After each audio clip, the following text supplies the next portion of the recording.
What if every time you were faced with a speedy player to defend, you knew what to do in order to get the better of him?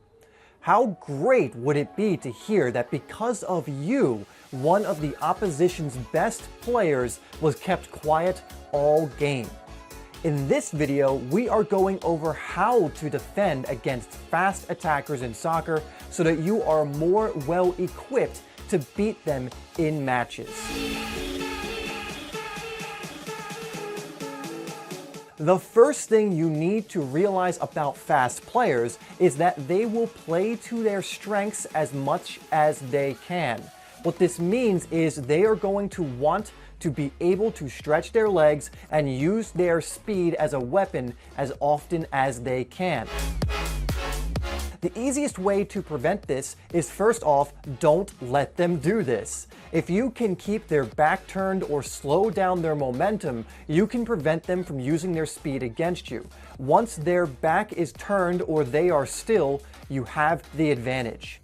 Throughout the game, constantly be observing the faster players. Learn their weaknesses early on and exploit them as soon as possible and as often as possible. For example, does he get frustrated easily with physical contact? If that's the case, put in some fair but hard tackles on him to let him know of your presence. Also, be more physical on him. Many players you'll find will shut off if you get physical with them. Of course, sometimes they will inevitably get the ball in space and be able to run, but we'll cover how to deal with that in a moment. Next thing you need to consider as a defender is, how do I reduce the damage? Defenders have to constantly analyze the decisions they make and choose the smartest one. Sometimes it just comes down to damage control.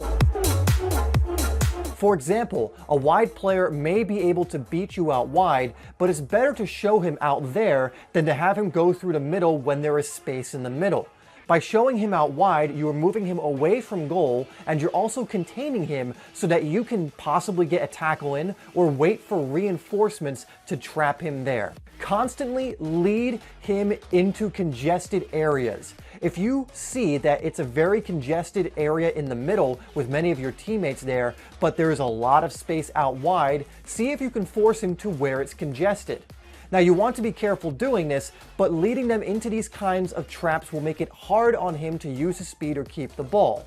Remember, the more reinforcements you have, the easier it's going to be, and the harder on the attacker it's going to be.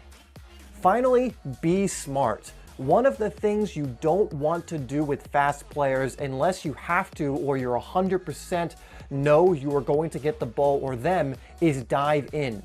If you dive in and the attacker anticipates it, he's going to be running quickly towards your goal before you have even started to recover.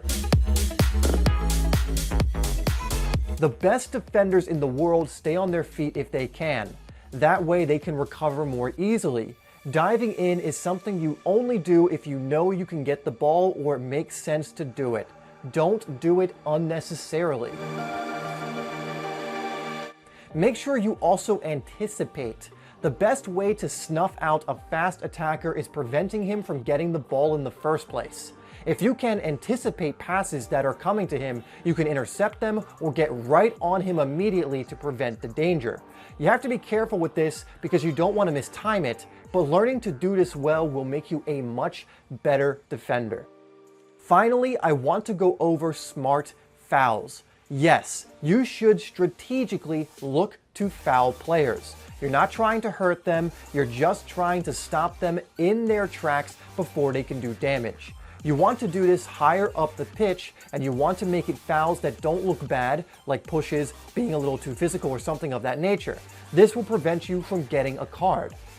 Now, don't do this every time because you will get carded for persistent fouling, but definitely use it to your advantage. Make sure you're doing this higher up the pitch, not only to break up the momentum of the attack early on, but also because you don't want to give free kicks away near your goal. All right, those are some of the ways that are going to help you defend against fast attackers or fast players. Now, I recommend that you constantly watch some of the best defenders in the world currently and from the past to get an even better idea of this and to see these ideas in action. They were masters when it came to dealing with fast opponents. Thank you guys so much for watching this video. This is another video in the how to do different things like professional player series. Please like it and share it if you enjoyed this and want more content of this nature. Also subscribe to Simply Soccer if you haven't already, because we release daily football videos just like this one to help you improve. I'm going to put 2 other videos from this series on the screen so you can continue to learn from professional players, and I will see you in the next video.